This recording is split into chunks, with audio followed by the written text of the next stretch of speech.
국민은 국가에 대한 기본적인 의무가 있답니다. 바로 헌법 38조 납세의 의무, 헌법 39조 국방의 의무, 그리고 헌법 31조 2항 교육과 근로의 의무. 이것이 흔히들 말하는 국민의 의무라고 합니다. 1948년 건국 헌법에서 규정된 국민의 의무. 그런데 2014년 현재 대한민국의 국민이라면 꼭 지켜야 할 아주 기초적인 의무조차 지키기가 어렵다고 합니다. 왜 어렵냐?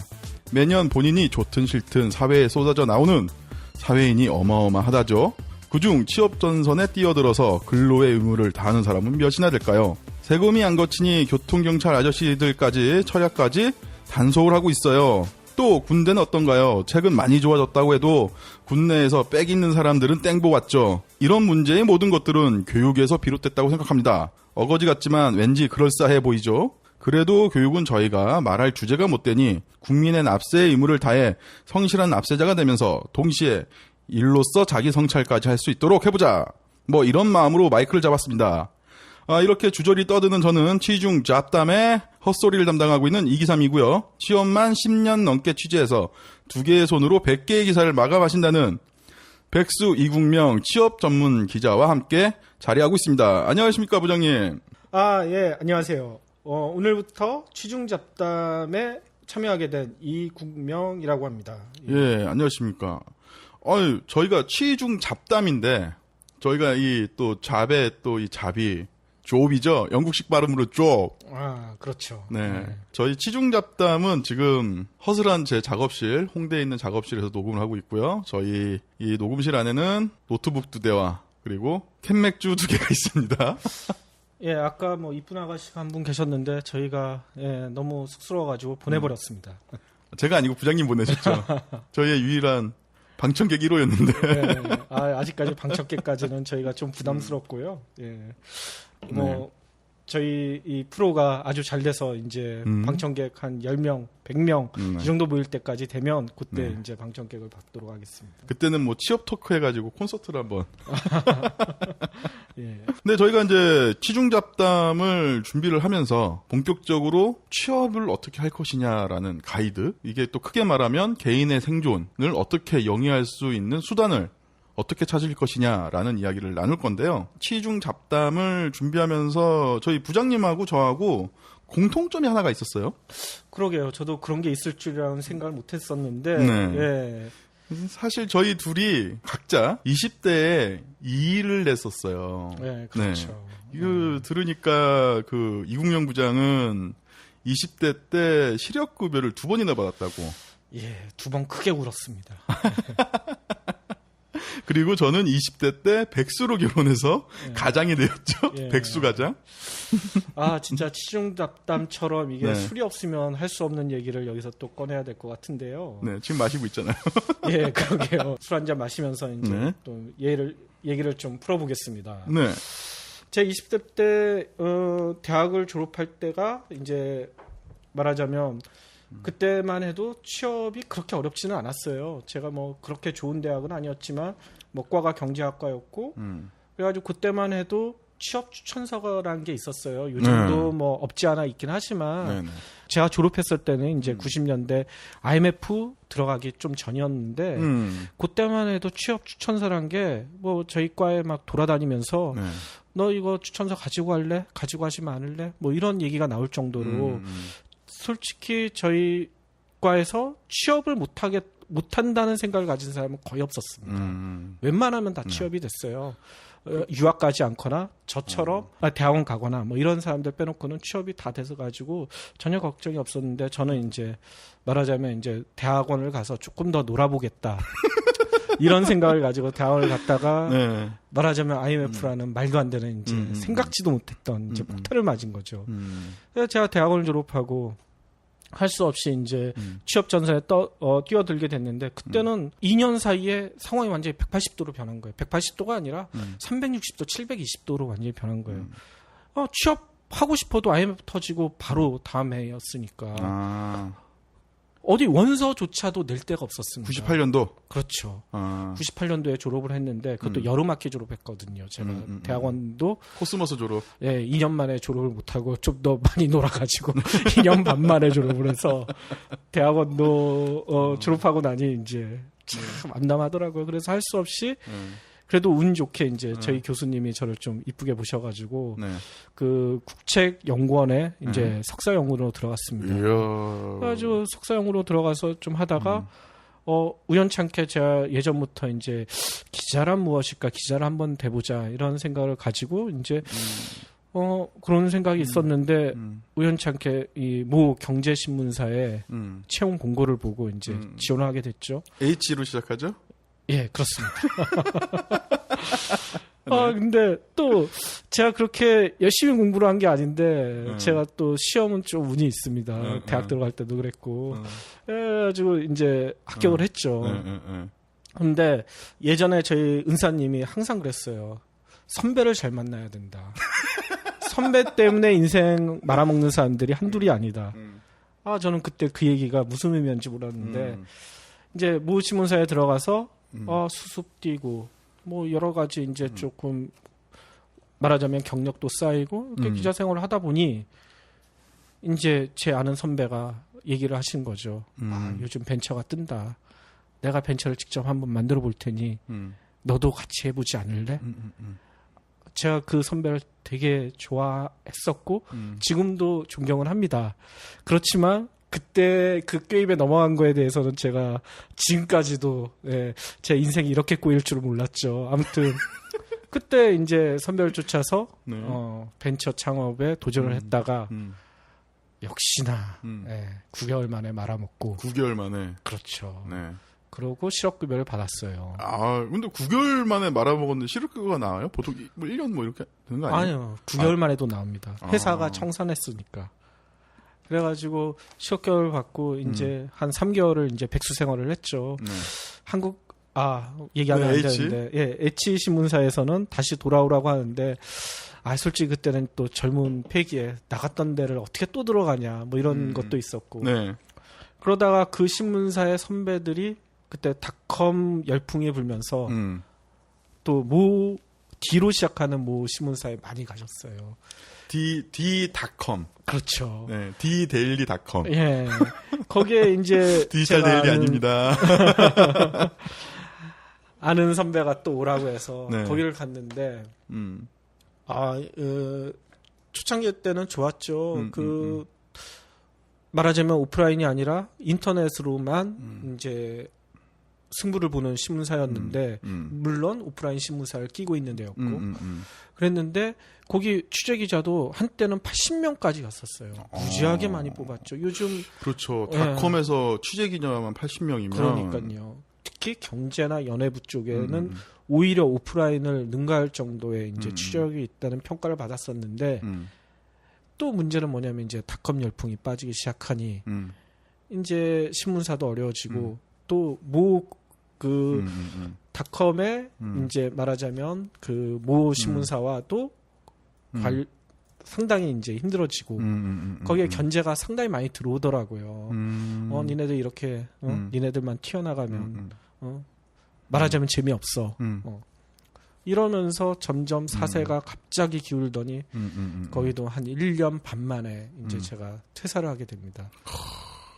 그것도 이제 자진 퇴사가 아니라 어느 날 이제 모 신문사 22층 강당에 모이라고 그러더라고요. 전 직원을. 그래요? 네.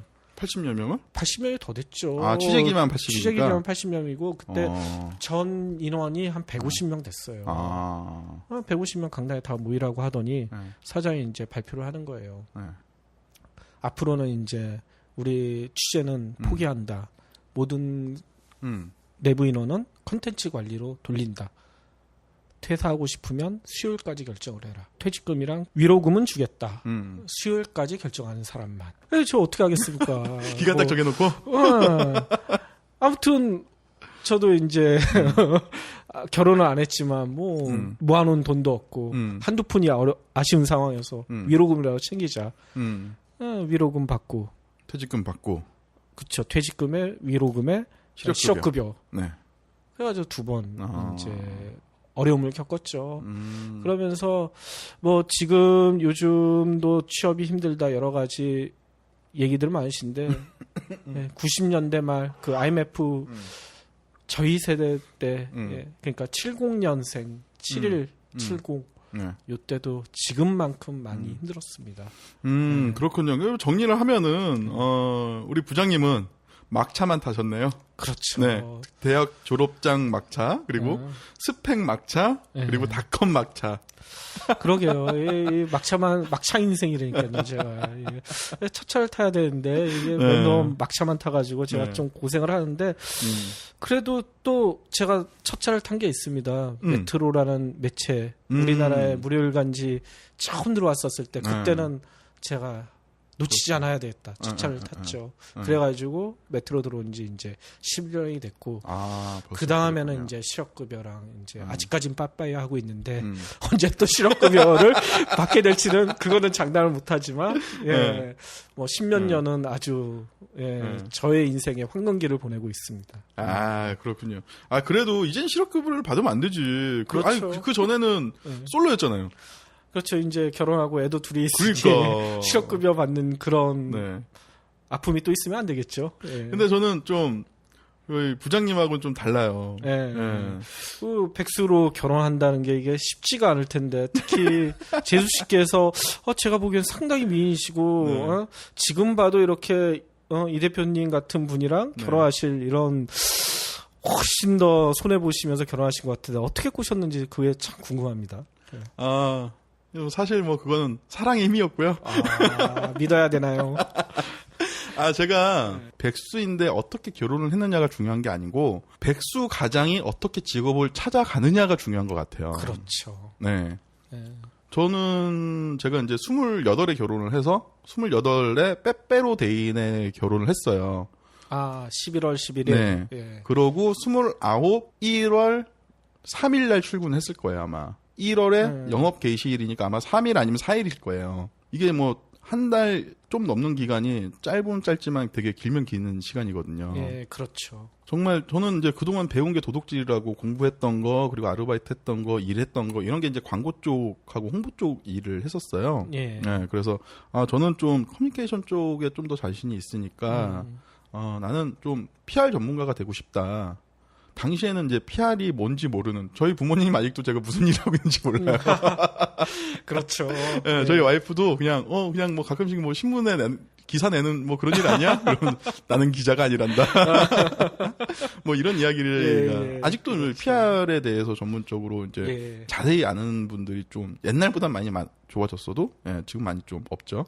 그러니까 직무에 대해서 아직도 모르시는 분들이 많은 거예요. 뭐 그렇게 했는데 그래서 제가 뭐 이제 가장이니까 이제 빨리 돈을 벌어야 되잖아요.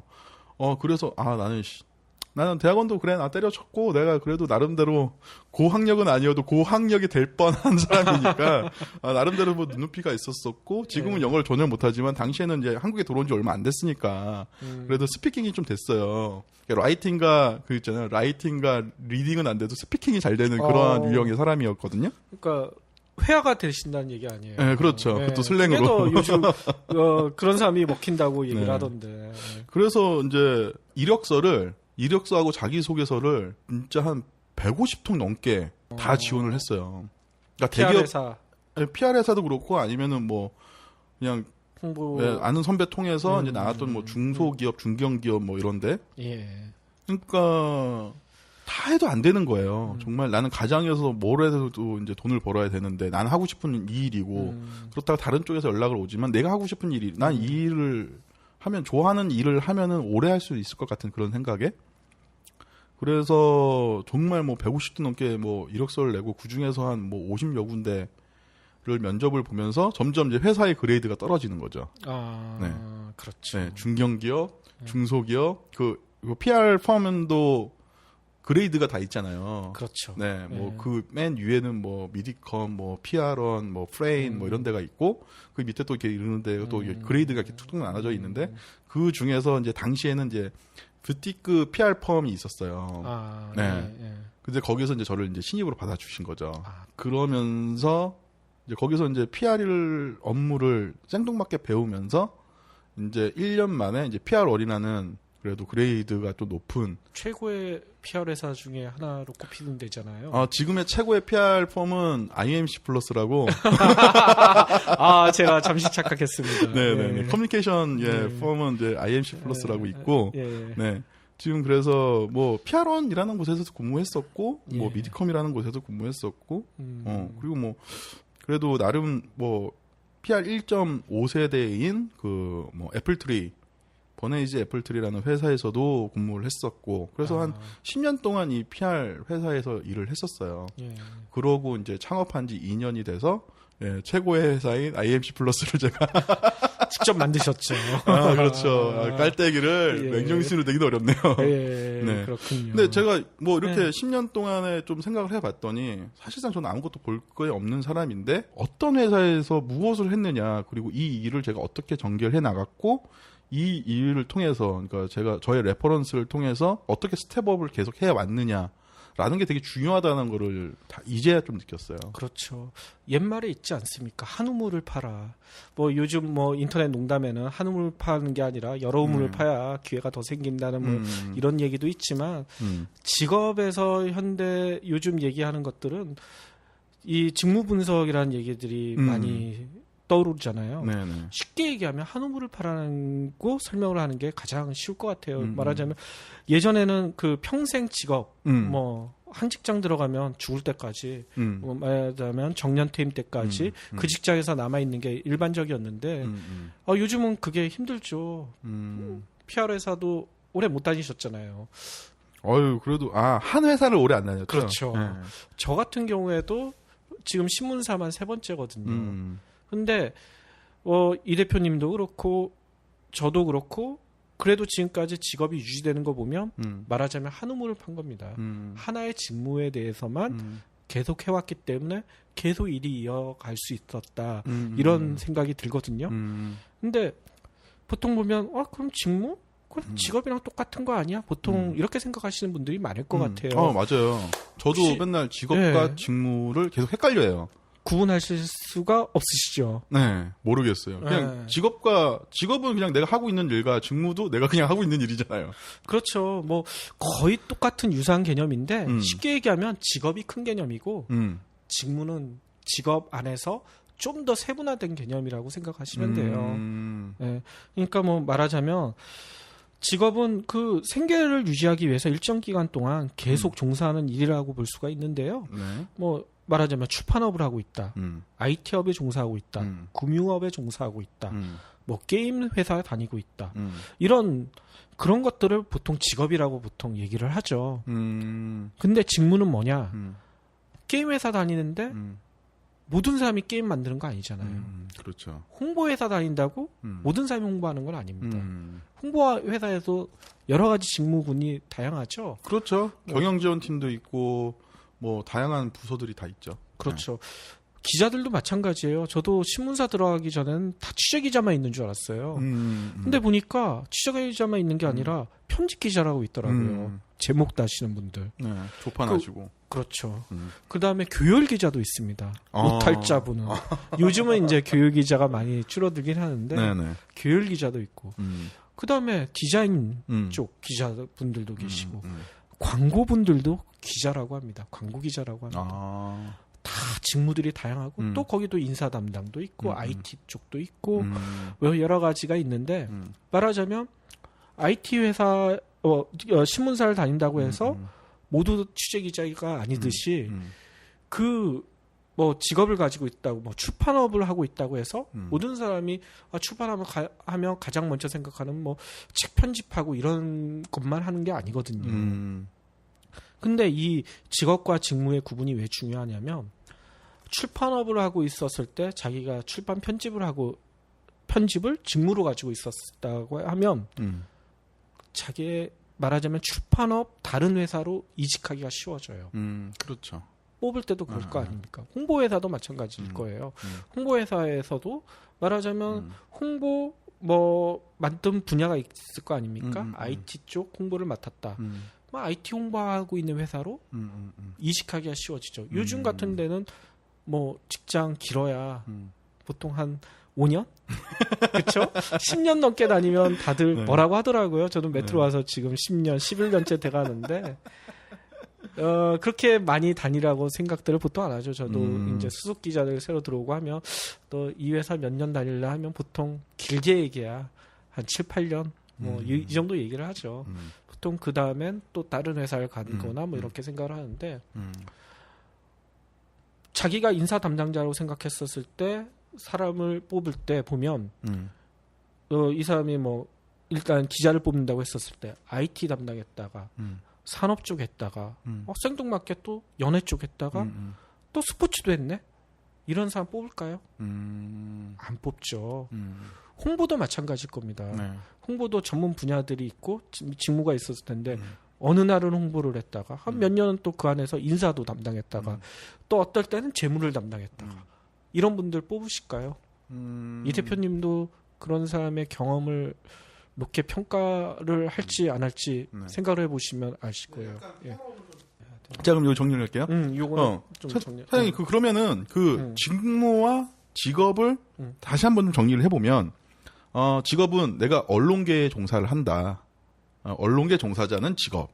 그렇죠. 예, 직무는 언론계에서 자기가 하는 일이 취재 기자냐, 사진 기자냐, 편집 기자냐, 회계 인사를 담당하고 있느냐, 이런 것들이 이제 직무라는 거죠. 그렇죠. 그런 직무를 알고 있어야, 그러니까 보통 그 구직자들 그런 얘기들을 하잖아요. 아, 나는 IT 업계에 취업하고 싶어. 게임 회사에 가고 싶어. PR 회사에 가고 싶어. 얘기를 하는데, 그럼 거기 가가지고 뭐 할래? 그렇죠. 이거에 대한 생각들을 많이들 안 하세요.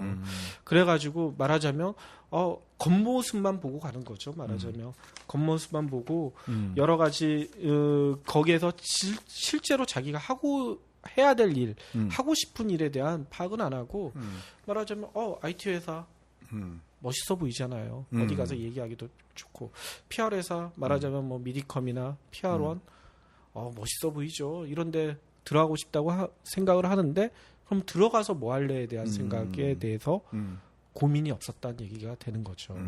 그래서 직무에 대해서 자기가 알고 있어야 말하자면 그 회사에서 어떤 직무가 있고 현재 뭐 채용 공고가 있다고 했었을 때 어떤 직무를 뽑느냐 이거를 먼저 파악을 해야 되는데 말하자면 뭐 LG전자, 삼성전자에서 사람 뽑아. 그것만 보고 지원들을 한다는 거죠. 자기가 할 수 있는 생각을 안 하고. 그렇기 때문에 취업의 미스매칭이나 이런 게 아직도 많다는 얘기들이 많습니다. 네. 그렇다면 구인이죠? 회사에서 사람을 채운 게 구인이죠? 그럼 그렇죠. 그러니까 인크루팅에 대한 트렌드가 바뀐 건가요? 그렇죠. 예전에는 말하자면 그 대기업들이나 이런 데서도 사람을 뽑을 때 최소한 이사급이나 이런 데까지 올라갈 사람들을 뽑았어요. 쉽게 얘기를 하자면 뭐 A라는 사람을 뽑아놓고 한 바퀴를 돌리죠. 인사부터 재무, 뭐 회계, 여러 가지 뭐 영업 기획 뭐 이런 쪽으로 쫙 돌려서 모든 업무를 알아야 이 사람이 위에 가서 관리자가 됐었을 때 역할을 제대로 할 수 있다고 생각하기 때문에 그런 식으로 돌리고 신문사도 마찬가지입니다. 신문사 들어가게 되면 뭐 취재 기자가 편집 기자를 시키는 건 아니지만 파트를 다 돌립니다. 뭐 사회부로부터 시작해가지고 정치부, 뭐 스포츠, 뭐 그다음 연예, 뭐 이런 걸 다 돌리는데 그거는 말하자면 편집국장을 시키겠다는 거거든요. 데스크를 시키겠다는 거거든요. 근데 그거는 회사 입장에서는 상당히 유리한 조건이긴 한데 문제는 뭐냐면 그 사람이 그 직장을 관두게 되고 이직을 하게 됐었을 때 그 경험들을 옮기는 회사에서 모두 다 평가를 해주느냐 그 경험을 온전히 받아들여 주느냐 요즘은 그렇게 안 한다는 거죠. 자기가 필요한 직무의 사람만 뽑아서 전문가로 키우는 게 요즘 취업 구인 트렌드거든요.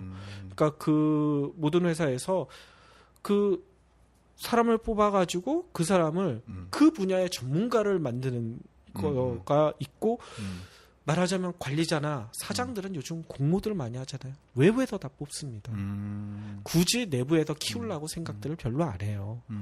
그렇기 때문에 뭐 나도 이 회사를 들어와서 나 사장 될래 이렇게 생각하시는 분들이 아직도 구직자들이 많은데 실제로 생각해 보세요. 진짜 그 대기업에 들어가서 별 달기가 얼마 전에도 퍼센트가 나왔는데 0점 몇 %밖에 안 되더라고요. 1000명 중에 1명입니다.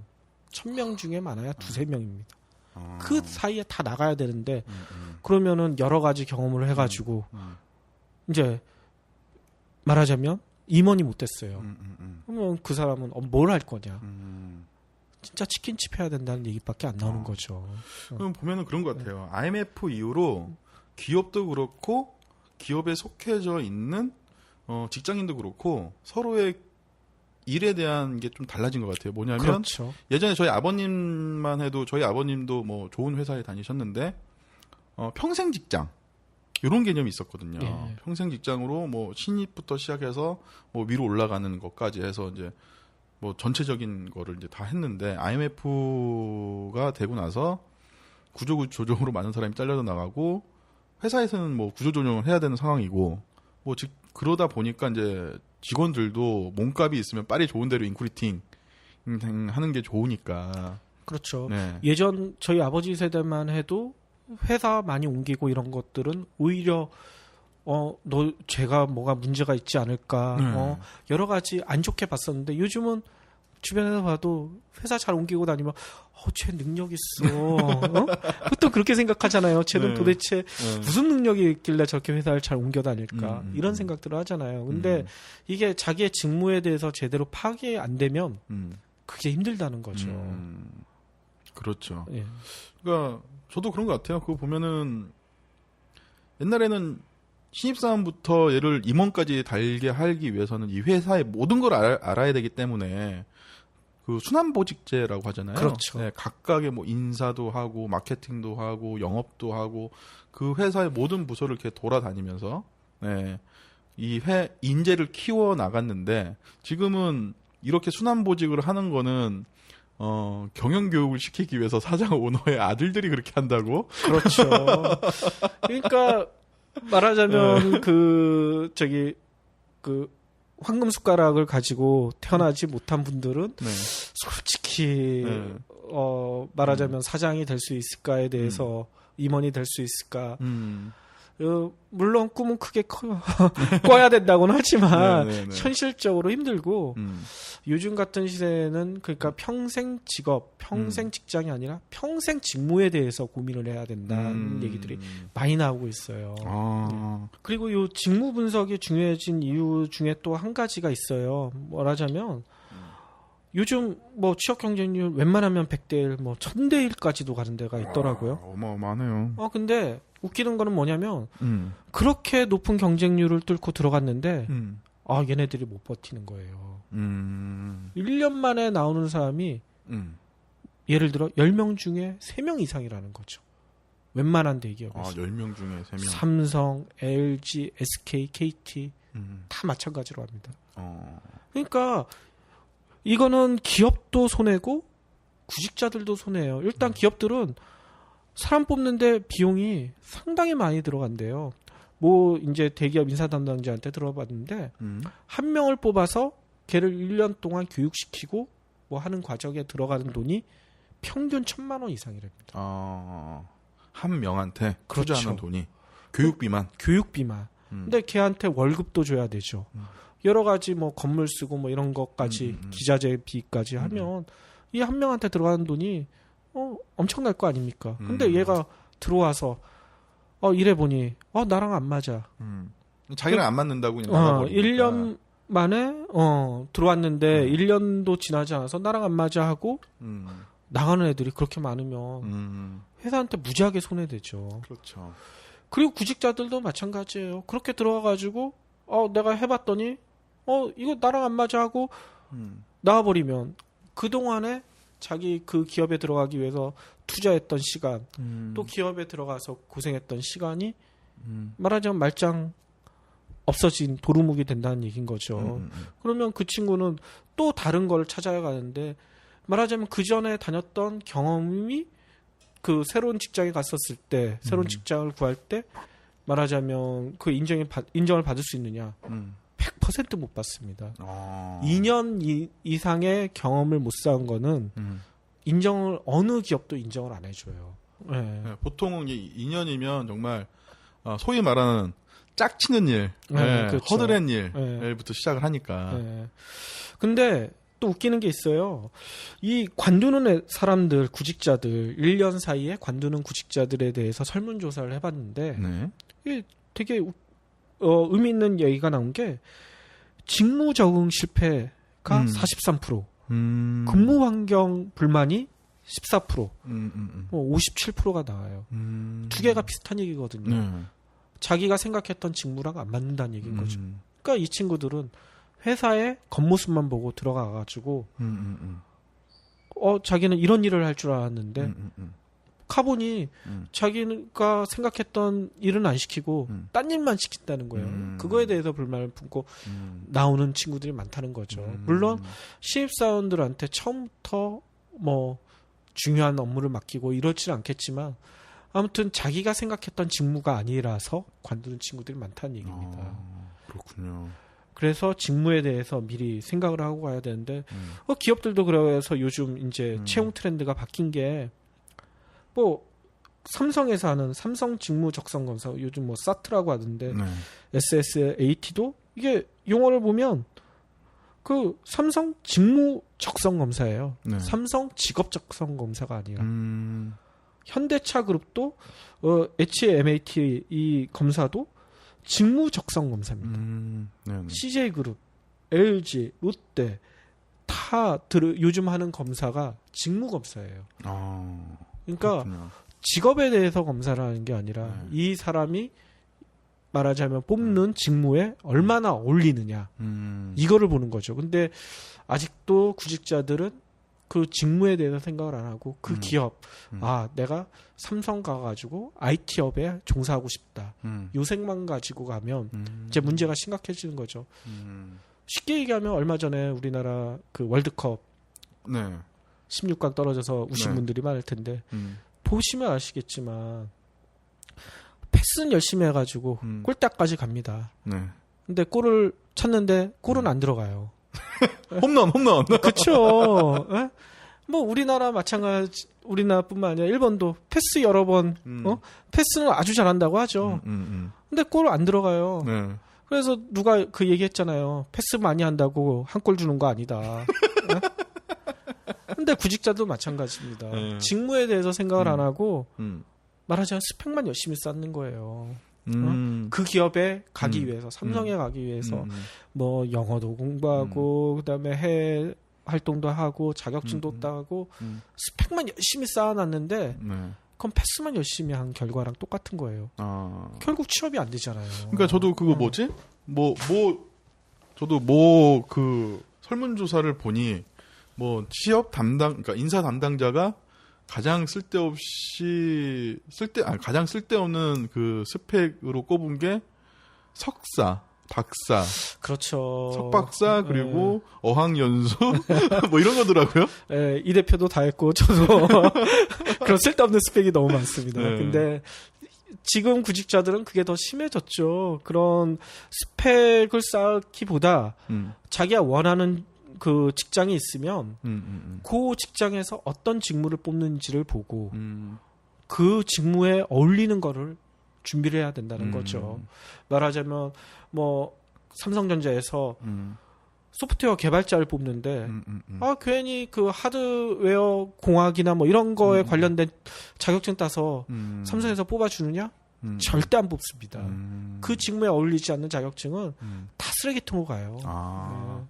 그러면은 그 개인의 그 골 결정력을 높일 수 있는 거는 자기가 어떠한 직무를 할 수 있는지를 알아보고 그리고 그 직무에 대해서 더 연마를 해야 된다는 말씀을 하시는 거죠. 그렇죠. 네. 그리고 뭐 골을 제대로 넣기 위해서 여러 가지 패스 과정이 필요하고 이렇게 하는데 그 단계를 줄이면 줄일수록 좋긴 하지만 한 번에 골키퍼가 차가지고 골은 안 들어가잖아요. 그렇죠. 말하자면 경기 시작한다고 그 중앙선에서 한 번에 차가지고 골을 넣을 수는 없잖아요. 근데 골이 들어가려면 과정은 좀 짧게 해야 되겠죠. 말하자면 대기업을 목표로 했다고 대기업부터 준비하는 게 아니라 그 대기업에 들어가기 위해서 말하자면 삼성에 원하는 그 직무가 있으면 중소기업이나 거기에 관련된 직무의 가장 최고의 업체에 들어가서 거기서 그 직무에 대한 경험을 쌓고 그거를 무기로 해서 진짜 자기가 목표한 데를 가는 것도 하나의 방법이 될 수가 있죠.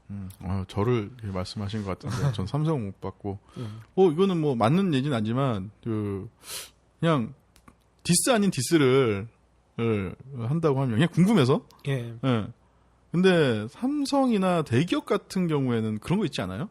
진골, 성골 이런 거 있잖아요. 아, 진골 공채에서 이제 올라가고 아니면 경력직에서 들어오고 그러면 임원을 달 수 없고 뭐 이런 것들이 있잖아요.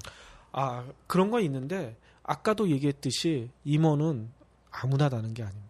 우리가 그 현실을 깨달아야 돼요. 그렇죠. 네? 임원다는 게 스타워즈죠. 그렇죠. 그 거의 0.00 몇 프로 중에 한 명이 나는 거예요. 그거를 자신 있으면 진짜 해보셔도 되는데 그렇게 살 바에는 저는 조금 더 생각을 달리해서 자기가 한 분야의 전문가가 돼서 평생 직무를 가지고 말하자면 삼성에서 임원을 못 달고 쫓겨났을 때 치킨집 안 하고 자기가 하고 싶은 거를 다른 업체에 가서 할 수 있는 그런 역량을 키우는 게 훨씬 더 낫지 않을까 이런 생각이 들거든요. 그렇죠. 그리고 치킨집 망해요. 그렇죠. 치킨집 1년 만에 망하는 데가 10군데 중에 뭐 4-5군데가 된다고 그러더라고요. 저도 이제 다른 팟캐스트를 하면서 들었는데 닭 한 마리 팔아서 2,000원 났는데요. 예. 근데 오토바이 그 관리비도 줘야 되죠. 여러 가지 들어가는 게 세금도 내야 되고 쉽지가 않죠. 자, 그렇다면은 자기의 직무를 어떻게 알아봐야 돼요? 직무 분석에 대해서 자기가 어떤 직무가 어울리느냐 네네네. 방법은 여러 가지가 있어요. 뭐 여러 가지 이제 회사의 취업정보센터나 이런 데 가가지고 도움을 받아도 되고 요즘 채용 박람회나 이런 데 가도 그 직무에 대한 분석을 해주는 컨설팅 해주는 분들이 많습니다. 그런 걸 해도 되는데 솔직히 그게 쉽지 않아요. 시간도 많이 걸리고 간단하게 할 수 있는 방법이 있습니다. 인터넷 방법이에요? 이용하면 돼요. 공짜고요. 시간도 그렇게 많이 걸리지 않습니다. 공짜에 그렇죠. 편하게. 예, 집에서 쉬는 날 잠시만 짬을 내서 접속해서 하면 되는데 그 워크넷이라고 있잖아요. 네. 예, 거기 가 보면 워크넷에서 운영하는 직업 정보 시스템이라고 있어요. 거기 인터넷 네이버나 다음 이런 데 검색해 보시면 바로 나올 겁니다. 거기 보면 직업 심리 검사라고 있는데 그 클릭해 보면 그 직무 적성이나 직업 적성에 대해서 검사할 수 있는 게 한 10몇 가지가 있어요. 10몇 가지가 있어요. 성인뿐만 아니라 청소년들도 할 수 있는 것들이 있어요. 거기에서 자기가 선택해서 해보면 되는데 뭐 구직자분들 같은 경우에는 성인용 직업 적성 검사라는 걸 해보시면 돼요. 이 성인용은 제가 좋아하는 19금 뭐 이런 건 아니죠? 그런 거는 아니고요. 뭐 그런 좀 화상이나 이런 게 나오면 좋을 텐데 그런 건 아니고 이 성인용 뭐 진짜 이제 어른들이 하는 건데 이게 한 90분 정도 걸립니다. 이게 제가 직접 한번 해봤는데 90분이 조금 더 걸리더라고요. 거기는 90분이라고 써놨는데 시간은 좀 걸려요. 문제를 한 200문제 이상을 클릭을 해야 돼요. 근데 대단한 집중력. 그래서 좀 시간이 있으실 때 하면 되는데 이 검사를 해놓고 이제 결과지를 받아보면 그 시간 투자한 게 진짜 의미가 있다는 생각이 많이 드실 거예요. 그래요? 이게 결과지가 한 5페이지 이상의 그러니까 너 자신을 알라는 얘기를 하잖아요. 보통 일본 사람들이 자기 자신 어떻게 알아요? 그렇죠. 모르죠. 내가 뭘 좋아하고 내가 어떤 걸 해야 되고 이런 거 대부분 모르는데 그렇죠. 나지만 나를 잘 모르는. 그렇죠. 근데 이걸 해보면 내가 이런 면이 있었네. 내가 이런 능력도 있었고 내가 이런 데 관심이 있었구나라는 걸 알 수 있는데 거기 보면 그 평가가 이런 식으로 나옵니다. 언어력, 수리력, 추진력, 공간 지각력, 사물 지각력 이런 것들을 상중하로 평가해주고 거기에 대해서 각각 멘트가 달려요. 이거 어떻게 하는지 상당히 궁금한데 멘트가 상당히 자세하게 달립니다. 네. 거기다가 맨 마지막 그 2페이지 정도에는 최적화 직무군, 적합 직무군을 알려줘요. 저도 기자 생활을 한 10몇 년 하면서 네. 뭐 위에 부장한테도 깨지고 또 기사에 대한 컴플레인도 들어오고 뭐 이러면 나 기자 진짜 적성이 안 맞나 봐. 기자 때려쳐야 되는 거 아닌가 이런 생각들을 상당히 많이 했어요. 아니 지금 데스크잖아. 그렇긴 한데 그래서 제가 네네네. 이거를 한 2년 전에 해봤었는데 죄송합니다. 제가 방송 중에 또 술을 먹고 있다 보니까 반말을 해버렸어요. 네. 제가 또 부장님한테. 근데 네네. 진짜 놀라운 게 제가 이거 해봤더니 최적합 직무군에 네. 기자가 나오더라고요. 아 그래요? 저도 몰랐어요. 저는 기자랑 네. 저랑 안 맞는 줄 알았어요. 근데 제가 거기 나온 거 보니까 기자, 작가도 나오더라고요. 제가 책을 쓸 줄 몰랐는데 얼마 전에 한 몇 년 전에 책을 썼는데 네. 작가로도 등록이 돼 있거든요. 근데 그게 나오더라고요. 해봤어? 놀랍게도. 이 책 말씀하시는 거죠? 그렇죠. 그러니까 네네. 이게 상당히 근거가 있고 뭐 나라에서 돈을 많이 들여서 한다는 느낌이 팍팍 나더라고요. 그러니까 여러분들도 꼭 한 번씩 이걸 해보시면 좋을 것 같고요. 근데 저는 이거랑 좀 네. 다를 거예요. 제가 이제 취업 알아본다고 뭐 하고 하니까 그게 10년이 넘은 거였으니까 그때도 이제 그 고용노동부에서 워크넷을 운영을 하고 있는 거죠. 그렇죠. 네. 예. 저도 여기서 이제 그때는 이런 거였어요. 그 직무가 아니라 그냥 직업 검사를 거기서 했었는데 거기서는 이제 저가 지금 아직도 쇼킹해서 기억을 남는 게 저한테 가장 어울리는 직업이 좋은 거는 여러 개가 나오거든요. 예, 그렇죠. 네. 저한테 제일 좋은 건 정치인. 정치. 네. 74는 좀 빠르고 74래 저기 79. 아니 출사? 대선? 총선? 아니 저기 재보선이 724인가? 네. 724는 좀 빠르고 다음번 재보선을 누리시는 건가요? 아니요. 근데 이렇게 또 좋은 것만 있는 건 아니에요. 예. 아니 뭐 나쁜 것도 아니죠. 근데 그 다음에 또 기억이 나는 저한테 추천 직업이 그 교도관. 교도관. 네. 교도관 어울리나요? 제복을 거기서 입었어야 되는 건데. 그렇죠. 해군이 아니라 네. 그렇죠. 예. 그래서 좀 기억이 났어요. 그때도 이거 재밌게 했었는데 지금은 이제 직무까지. 예, 그러니까 요즘 이제 직장이나 이런 거에 대한 연구들이 계속 활발하게 이루어지면서 이런 것들이 조사나 뭐 이런 것들이 점점 정교해지는 거죠. 10년 전이랑 많이 달라졌을 겁니다. 그렇겠죠. 예. 그럼 저도 한번 해봐야겠네요. 예, 꼭 한번 해보시고요. 또 공짜니까. 예, 그렇죠. 네, 시간만 투자하면 됩니다. 근데 제 집중력이 버텨질 수 있을지 모르겠지만. 그러니까 한 200문항 이상을 체크하다 보면 이게 전에 있던 것과 현재 찍는 것을 좀 확인하는 이런 것들 있잖아요. 좀 힘듭니다. 그런 것들도 좀 생각하면서 해야 되고요. 네네. 여기서 이제 자기의 적합한 직무군을 고르시면 그 직무군이 도대체 뭐 하는 거냐 이걸 좀 알아야 될 거 아닙니까? 네네. 이게 한국직업능력개발원 이것도 인터넷에 쳐보시면 나올 거예요. 거기 보면 직무분석이란 코너가 있습니다. 거기 들어가 보면 우리나라 100여 개의 직무군에 대한 분석이 돼 있어요. 그래요? 근데 이거는 조금 오래된 자료긴 한데 상당히 자세한데 한 직업에 대해서 한 100페이지 정도 분량이 되더라고요. 모든 걸 다 파악해놨더라고요. 근데 그러니까 솔직히 거의 끝까지 읽어보진 못했고요. 직업 백과사전이네요. 그렇죠. 네. 그래서 말하자면 뭐 영업이나 뭐 이런 것보다 좀 더 세분하게 뭐 IT 영업 뭐 이런 걸 쳐보시면 거기에 대한 세분화된 그 직무군에 뭐 A에서부터 Z까지를 다 알려주는 거죠. 예. 무슨 일을 해야 되고 뭐 얼마나 힘들고 뭐 이런 얘기까지 다 나와 있는 것 같습니다. 그러니까 그런 거를 참조하시면 자기가 어떤 직무를 해야 되고 뭐 어떤 데를 지원해야 될지 요 생각을 하실 수 있을 것 같습니다. 그렇군요. 그러면 저는 그런 것 같아요. 그 기업들이 이제 인사 공고를 내는 거는 보통 이제 TO, 이 직무에 필요한 사람이 발생했기 때문에 이제 뭐 이렇게 내는 경우도 있잖아요. 그렇죠. 그러면 자기가 어떤 직무에 잘 어울리는 사람이라는 걸 알고 준비를 해 놓으면 예, 그 티오가 나왔을 때, 그 공고가 나왔을 때 직무를 하면 좀 더 승률을 높일 수 있는 그렇죠. 그런 방법이 될 수 있겠네요.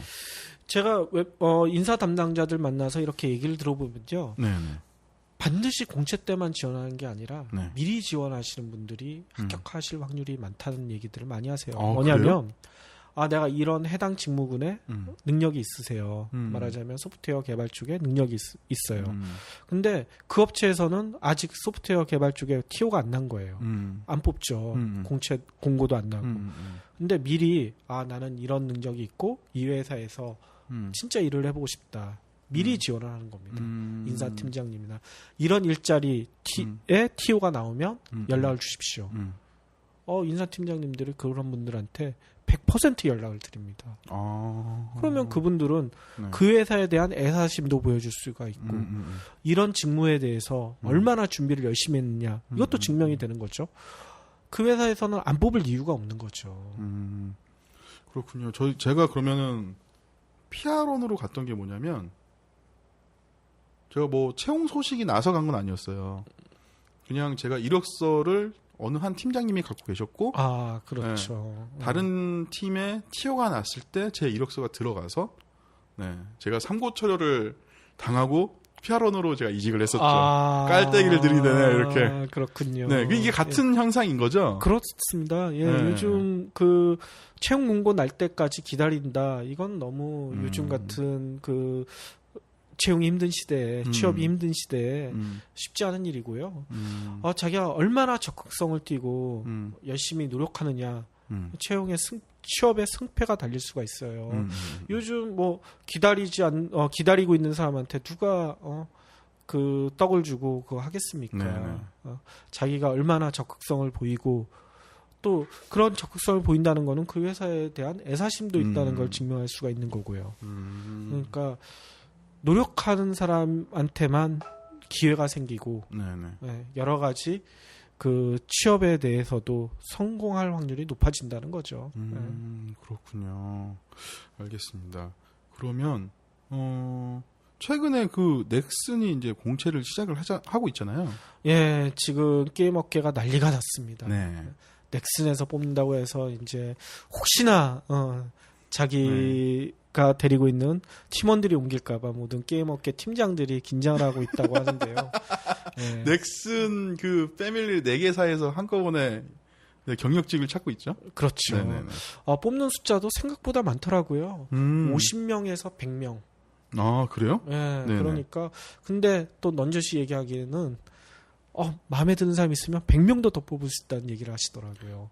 그 중에서 제주도까지 갈 수 있는 사람은 더 좋겠죠? 그렇죠. 예. 뭐 직접 그 넥슨의 인사 담당자를 만나셨다고 들었었는데. 넥슨 뭐 가보신 분들이 있을지 모르겠지만 넥슨 가면은 진짜 우리나라에도 이런 회사가 있구나. 이렇게 환경이 좋고 이렇게 직원들에 대해서 여러 가지 배려를 하는 회사가 있구나. 갈 때마다 느끼는데 이번에도 갔다 와서 우리 회사는 언제나 저렇게 될까 이런 생각을 했습니다. 왜 저를 쳐다보면서 네, 저희 회사는 정말 중요한 인재가 들어오면 그 직원 전용 라꾸라꾸 침대를 새로 놔줍니다. 그렇군요. 예. 그러면은 그 넥슨의 어느 분을 만나셨고 어떤 이야기를 나누셨어요? 넥슨의 인사 쪽을 담당하고 있는 이명준 팀장님을 만났는데요. 이명준 팀장님한테 여러 가지 얘기를 듣고 왔습니다. 네네. 그 넥슨에 대해서 이번 채용뿐만 아니라 넥슨이 가지고 있는 여러 가지 자랑거리. 우리나라 게임 업계 1위니까 자랑거리가 너무나 많더라고요. 그것만큼 또 그 사내 복지시설, 복지제도, 삼성, LG 따라갈 수가 없어요. 따라갈 수가 없을 정도로 잘 돼 있어요. 제가 딱 그 넥슨에 도착했는데 가장 인상적이었던 게 뭐였냐면 유치원 그 어린이집 다니는 애들이 한 20명이 줄지어서 넥슨 그 건물 앞을 이렇게 돌아다니고 있어요. 그래서 쟤네들 뭐냐 물어봤더니 사내 어린이집 애들이 산책을 하는 거예요. 완전 부럽다. 애들이 너무 귀여워요. 그래서 네. 제가 사내 어린이집을 잠깐 보고 왔는데 네. 우리나라 웬만한 어린이집이랑 비교할 수 없을 정도로 네, 네, 네. 시설이 훌륭해요. 아, 그래서 제가 또 네. 물어봤죠. 이 어린이집 들어가려면 어떻게 해야 되는 거냐. 물론 넥슨 직원이어야 되고 경쟁률이 엄청나답니다. 그것도 경쟁률이. 그렇죠. 그 직원들이 이런 얘기를 하더라고요. 네. 사내 어린이집을 들어가게 되면 노예 계약 쓰는 거랑 똑같다고. 사내 어린이집 때문에 네. 넥슨을 나오고 싶어도 나올 수가 없다고 합니다. 그렇죠. 젊은 부부, 특히 그렇죠. 어린 아이의 자녀를 둔 네. 부부들은 너무 힘들거든요. 예, 근데 넥슨 직원들이 다 그 노예 계약을 한번 써보고 싶다는 얘기들을 해가지고 경쟁률이 치열해서 노예 개혁의 도장을 잘 못 찍고 있다는 슬픈 예, 전설이 있는데요. 예, 이건 그렇죠. 디스 같은데. 여튼. 네. 예. 그렇게 좋은 회사. 이게 공채가 언제까지라고요? 공채가 이번 달 그러니까 7월 28일 월요일 오후 5시까지 하는데요. 네. 그 모집 분야가 게임 프로그래밍, 게임 기획, 게임 아트, 게임 사업, IT 엔지니어링 뭐 이런 분야뿐만 아니라 인재만 있다면 전 직군을 다 뽑는다고 합니다. 자기 직무에 맞는 사람만 있으면 뭐든지 흡수하겠다. 그렇죠. 근데 여기도 보통 보면 팀장들이 네네. 자기의 필요한 그 인원들을 직접 면접을 해서 뽑기 때문에 그 직군에서 나온 채용 공고를 유심히 보시면 들어갈 수 있는 노하우가 있다고 하는데요. 네. 여기 임 팀장님이 저한테 슬쩍 노하우를 공개하셨어요. 네네. 넥슨의 채용 공고가 다른 데 채용 공고랑 좀 다른 데입니다. 뭐가 다르냐면 되게 자세하대요. 근데 거기 보면 다른 데도 우대사항이나 이런 게 있는데 그거를 그 뽑는 팀장들이 직접 쓴답니다. 그 우대사항엔 뭐가 들어가냐면 그냥 뭐 CPA 자격증 뭐 이런 자격증 사항만 들어있는 게 아니라 우리는 소통이 원활한 사람을 원해요. 우리는 추진력이 원활한 사람을 원해요. 뭐 이런 그 각 팀장들이 그 팀 내에 필요한 인원에 대한 성격까지 이런 것까지 적었는데요. 그러니까 그 직무에 어울리는 뭐 그런 성격도 되겠고 뭐 이런 것도 있을 텐데 그 우대사항을 보면 내가 지원을 할 때 지원을 해도 되겠는지 또 지원을 했었을 때 어떤 걸 어필을 해야 될지 이런 것도 미리 파악할 수 있다는 얘기죠. 야, 그럼 넥슨의 이번에 채용 공고는 되게 다른 회사하고 완전 다르네요. 네, 다른 그렇죠. 데는 뭐 이렇게 인사를 담당하는 부서에서 이제 한꺼번에 공고를 내서 채용을 하는데 여기는 이제 필드에서 필요한 사람들이 필요한 컨디션이 어떤 거고 여기에 맞는 사람들을 팀장이 직접 인터뷰를 해서 선발한다는 거죠. 그렇죠.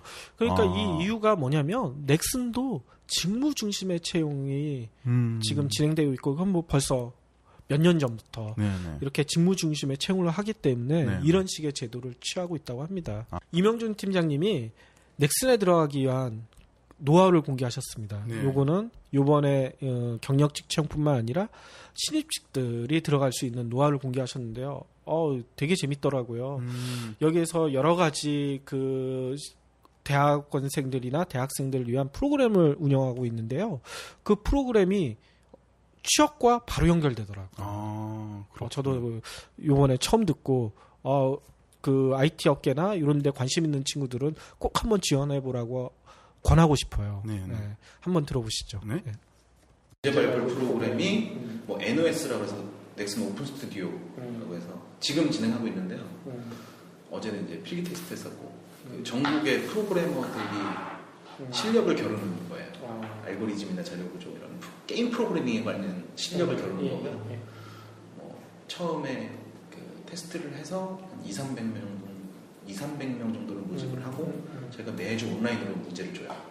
일주일 동안 푸는 거죠. 그래서 다시 자기 정답 올리고 그래서 거기서 조금씩 좁혀져서 나중에 이제 1, 2, 3등을 뽑는 프로그래밍 실력을 겨루는 이런 대회가 있고요. 물론 그런데 참가하셨던 분들은 나중에 넥슨 진짜 실제로 지원했을 때 도움이 많이 되죠. 가산점이나 그 프로그램을 하면서 선배 사원들도 많이 만나고 저희랑도 얘기도 많이 하고 그래서 넥슨의 게임을 개발하려면 이런 것들을 알아야 되는 거를 몸소 체험하잖아요. 저런 것도 굉장히 많이 도움이 돼요. 저희가 공채할 때 보면 NCT라고 넥슨 프로그래밍 테스트가 있어요. 네. 그거 보면 그러니까 떨어지더라도 그걸 보는 것 자체가 도움이 돼요. 게임 프로그래밍 이런 걸 보는구나. 이런 걸 잘해야지 게임 프로그래밍 할 수 있네. 뭐 예를 들면 기획 직구는 논술 시험을 봐요. 신입들은. 논술의 주제를 보면 게임업계에서는 이런 것들이 중요하구나를 알 수 있잖아요. 그러니까 꼭 뭐 예를 들어서 내가 지금 당장 취업을 하지 않더라도 그런 것들을 해보는 것들이 굉장히 좋은 거고요. 근데 공채 지원은 안 되잖아요. 졸업을 하지 않으면. 그러니까 공채 지원한다기보다 인재발굴 프로그램에 가면 그런 테스트들이 있어요. 그런 걸 하다 보면 내가 앞으로 게임업계를 갈 거면 이런 걸 준비해야 되는구나가 오히려 더 확실해지죠. 부장님, 저희가 원래는 한 15분 내에 방송을 지금 생각하고 있었는데. 15분이었나요? 난 30분으로 듣고 왔는데. 30분. 근데 어쨌든 벌써 저희가 녹음을 한 지 1시간이 넘어갔어요. 너무 길게 얘기했나요? 수다를 너무 많이 떨었습니다. 예, 그러면은 저희 넥슨 임영균 팀장님의 지원하는데 노하우도 한번 들어봤고요. 네, 그러면 저희가 이제 마지막으로 취업을 준비하시는 분들이나 아니면 사회 초년생들한테 추천하고 싶은 도서가 있다고. 근데 이 책은 네. 딱 봤고 제목이 너무 끌리더라고요. 그래가지고 이게 뭔가 읽어봤는데 진짜 손에서 못 놨어요. 3시간 만에 책을 다 읽었습니다. 얇은가 봐요. 좀 얇죠? 한 260, 70페이지 정도밖에 안 되긴 하는데 내용이 뭐냐면요. 부분만 좀 살짝 맛배기로 말씀을 드릴게요. 네. 여러 언론이나 신문을 통해서 일본도 구직 상황이 좋지 않다는 얘기는 많이들 알고 계실 거예요. 그렇죠. 우리보다 더 심각하다고 해요. 잃어버린 10년 얘기가 일본에서부터 시작됐잖아요. 그래요? 그렇죠. 네. 일본 프리터족 이런 얘기도 일본에서 먼저 그렇죠. 나왔고. 근데 일본에 있는 한 여성의 이야기입니다. 네. 책 제목이 29생일 1년 후 죽기를 결심했다. 그럼 책 제목이 되게 자극적이네요. 그렇죠. 네. 이 책 제목 보면 일단 눈길을 끌어서 네. 책을 한번 짓게 되실 텐데 한번 첫 페이지를 열기 시작하시면 아마 끝까지 닫기 힘드실 거예요. 저도 그랬으니까요. 네네. 내용은 이렇습니다. 주인공이 아마리입니다. 이름이.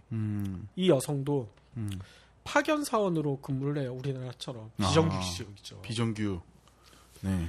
그래서 일을 하다 보니 맨날 술 먹고 힘들게 야근하고 여잔데 이제 살만 찌는 겁니다. 자기가 보기에도 자기가 부담스러울 정도로. 생일날이 됐는데 일만 하다 보니 옆에서 생일 축하해 줄 사람이 아무도 없어요. 혼자서 케이크를 사다 놓고 생일 축하를 하려고 하는데 이게 너무나 슬픈 거죠. 그렇죠. 눈물 나죠. 이 친구가 펑펑 울었어요. 울다가 내가 진짜 이렇게 사야 될까 생각을 하게 됩니다. 이런 생활을 계속 사는 건 의미가 없다. 인생에 의미가 없다. 이 친구가 기발한 생각을 했어요. 1년 동안 자기가 할 수 있는 모든 거를 다 투자를 해서 돈을 모아서 도박의 도시 어디죠? 라스베가스. 네. 거길 가서 네. 자기가 며칠 동안 진짜 귀족이나 상류처럼 며칠 살고 거기서 자살하기로 결심. 그래가지고 이게 바로 원 없이 펑펑 한번 놀아보고. 그렇죠. 원 없이 즐겨보고 생을 마감하겠다. 예, 라스베가스에서 생을 마감하겠다. 네. 이 결심을 하고 이 친구는 미친 듯이 일을 합니다. 1년 동안 라스베가스에 가서 벌 돈을 일단 비행기 편도 네. 비행기 티켓도 왕복 다닐 필요 없죠. 그렇죠. 네. 편도도 끊어야 되고 라스베가스 최고 호텔에 묵어야 될 거 아니에요. 네, 그렇죠. 그리고 땡겨야 될 거 아니에요. 네. 이 친구가 포카를 연습을 합니다. 일단 가가지고 무조건 이룰 수는 없으니까 그것도 연습을 하고 여러 가지 이제 노력을 하는데 별일을 다 해요. 호스티스라고 말하자면 이제 술집에서 이제 술 따라주는 역할인데, 네, 우리나라의 룸빵하고 좀 다른 거죠. 네, 거기는 진짜 와가지고 하루 동안 쌓였던 피로를 이쁜 여성이랑 말을 하면서 풀라고 하시는 분들이 있대요. 제가 또 가보지는 않아가지고. 제가 듣기로는 되게 그 호스티스 분들은 되게 이브닝 드레스를 입고 중경분들 와서 그냥 정말 호스티스처럼 말대답 해드리고 그렇죠. 뭐이 정도 선인 네, 거잖아요. 그러니까 이 호스티스 역할을 하려면 지식이 많아야 돼요. 이 상대하시는 분들이 말하자면 IT 분야인데 IT 용어를 얘기를 하는데 대답을 못하면 이게 호스티스 역할을 할 수가 없는 거예요. 네. 그러니까 이 친구가 그런 공부를 열심히 하고 그 다음에 일단 술 먹으러 왔는데 이뻐야죠.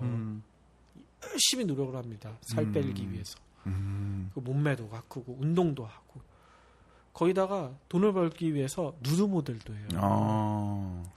누드 모델 보통 어떤 생각을 하실지 모르겠지만 여기서 이 친구가 했던 누드 모델은 그 요즘 문화센터에서 뭐 이렇게 그림 그리는 사람 그런 강좌 같은 게 많잖아요. 네. 우리나라도 있다고 들었습니다. 네. 그런 데서 이제 누드화 뭐 그림에서는 가장 최고봉이라고 하는 누드화 그리는 작업을 하는데 거기에 이제 모델이 필요하잖아요. 이것도 이제 이 친구가 지원을 했는데 처음에는 그냥 옷을 벗는 거가 부끄럽다는 생각을 하고 갔는데 일단 돈을 많이 주니까 지원을 했어요. 근데 그 누드 모델을 하면서 깨달은 게 많은 거죠, 이 친구. 안 창피하다? 창피한 게 문제가 아니라 네. 인생에 대해서 다시 생각을 하게 돼요. 근데 이거를 너무 많이 얘기해버리면 이제 제가 스포일러가 될 수가 있으니까 책을 읽어보시면서 보시면 되고 결말이 해피엔딩일까? 이것도 나중에 한번 책을 보시면 아주 좋을 것 같습니다. 근데 이 우리나라나 일본이나 20대 또 30대 초반 힘든 게 마찬가지인 것 같습니다. 근데 일본에서도 이 감동 문학상을 준 게 이게 거의 자기가 실제 경험했던 이 작가가 경험했던 것을 가지고 책을 썼다고 그러더라고요. 그렇기 때문에 이제 실제 경험이 바탕된 얘기이기 때문에 이 감동이 많이 밀려오는 거죠. 그러니까 감동 문학상 대상을 받은 거고 뭐 일본 가까운 나라라서 그런지 우리나라 젊은이들한테도 되게 힘이 되는 내용일 것 같아요. 이 책에 나온 주인공만큼 노력을 한다면 취업? 제가 보기에는 무너뜨리지 못할 산이 아니고 넘지 못할 장벽이 아니라고 생각됩니다. 알겠습니다. 네, 그러면은 29 생일 1년 후 죽기로 결심했다라고 요 권장 도서로 저희 이국영 부장이 이제 추천을 해주셨는데요. 그냥 저는 이 책은 안 읽어봤지만 전 그런 것 같아요. 삶의 나락의 끝에서 절망의 늪에 빠진 한 사람이 다양한 일을 겪어가면서 자신을 찾고 자신의 존재감을 좀 많이 얻었던, 그래서 지금의 각 고등학교를 졸업하고 취업 전선에 나온 친구들이나 아니면 대학교에서 바로 이제 취업을 준비하고 있는 친구들도 똑같이 지금 취업난 때문에 늪에 빠졌다는 그런 느낌인 것 같아요. 그렇죠. 네. 어려움을 경험해보지 못한 사람은 결코 성공할 수가 없습니다. 이거는 동서고금을만문하고 그렇게 어렸을 때, 젊었을 때 어려움을 경험하지 못하고 성공한 사람은 아마 손들어 보라면 아무도 손을 못 들 거예요. 다 무덤에 있어서 그럴지 모르겠지만 아무튼 여러분들도 이 취업 어렵죠. 쉬운 일이 아닙니다. 근데 쉽지 않은 일이기 때문에 도전할 만한 가치가 있는 거고 충분히 여러분들도 열심히 하다 보면 진짜 자기를 벼랑 끝에 몰아보면 길이 보일 거라고 저는 생각을 합니다. 알겠습니다. 그러면 저희도 어느덧 저희가 이제 준비한 내용이 다 끝났는데요. 꼭 이렇게 일을 하다기보다는 정말 자기가 원하고 정말 잘할 수 있는 10년이든 20년이든 30년이든 아니면 환갑 지나서도 할 수 있는 그런 직업들을 대한민국 국민이라면 누구나 찾을 수 있으면 좋겠다라는 생각으로 내용을 준비를 했고요. 이국영 부장님은 오늘 1회를 진행하셨는데 느낌이 어떠세요? 예, 저도 이 대표님이 이런 팟캐스트를 해보자 이렇게 제안을 받고 한참을 고민했는데 제가 이걸 하게 된 이유 중에 하나가 어느 날 우리 아들이 그러더라고요. 제가 나 이제 나이가 이제 40이 넘어갔고 이제 나도 힘들고 어떤 그런 얘기를 와이프랑 하고 있는데 10살짜리 우리 아들이 그러더라고요. 아빠 100세 시대야. 아빠 100세 시대인 거 몰라? 아빠 반도 안 살았어. 이런 얘기를 하는 거예요. 네. 제가 초등학교 3학년 아들한테 너무 큰 걸 배우고 나도 아직 새로운 거를 시도를 해봐야 되겠다. 음. 이런 생각들 많이 했었고요. 지금 이 팟캐스트를 듣고 계신 여러분들도 인생은 아직도 깁니다. 근데 그 긴 인생 동안 우리가 겉모습만 보고 살 수는 없어요. 아, 내가 삼성 다닌다, LG 다닌다. 이게 아니라 내가 무슨 일을 하고 있고 그 일이 얼마나 즐거운가. 이거를 자기가 깨달아야 100세 시대 우리가 조금이라도 더 행복하게 살 수 있을 거라고 생각이 듭니다. 그러니까 여러분들도 자기에 맞는 직무가 어떤 것인지 빨리 찾아보시고 그 직무에 맞게 경을 조금 더 많이 쌓으셔서 100세 시대 우리 즐겁게 살아야 되지 않겠습니까? 네. 네. 마무리가 보험회사 느낌이네요. 예. 네, 그러면은 전국의 대한민국 취업생 여러분 힘내시고요. 저희는 이만 마치도록 하고 다음 주에 다시 돌아오겠습니다. 감사합니다. 예, 고생하셨습니다.